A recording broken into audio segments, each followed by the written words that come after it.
سر یہ بتائیں کہ جو ٹرمپ کی سفارت خاری ہے، اب اس کے اندر ڈفرینٹ کنٹریز اپنا پرسپیکٹو رکھتے ہیں، ٹھیک ہے.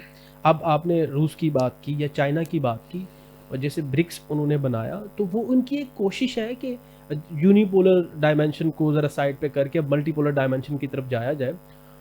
تو یہ کیا آپ کو اس کو اپ کمنگ کامیاب ہوتے ہوئے دیکھ رہے ہیں اس کو؟ نہیں، دیکھیے، جب تک پہلے تو ہمیں یہ دیکھنا چاہیے کہ یہ رول بیسڈ اس وقت ہم نے لا رکھنا ہے دنیا میں یا اسٹرینتھ بیسڈ لا رکھنا ہے.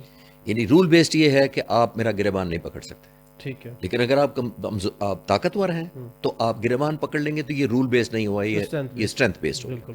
تو اس وقت اسٹرینتھ بیسڈ چل رہا ہے انفارچونیٹلی. گرین لینڈ ڈینمارک کا ہے، نیٹو ملک وہاں پہ کرتے ہیں. ان کو ملٹری بیس دیا گیا تھا، ان کے ریڈار ابھی بھی ہیں. اور ریڈار کیا کیے گئے تھے، اور پورے نیٹو نے ملٹریلی آپ نے نوٹ کیا کہ اس طرح گرو نہیں کیا. آلموسٹ انہوں نے اپنی ساری سیکورٹی امریکہ کو آؤٹ سورس کی ہوئی تھی ورلڈ وار کے بعد. اب کیا ہو رہا ہے؟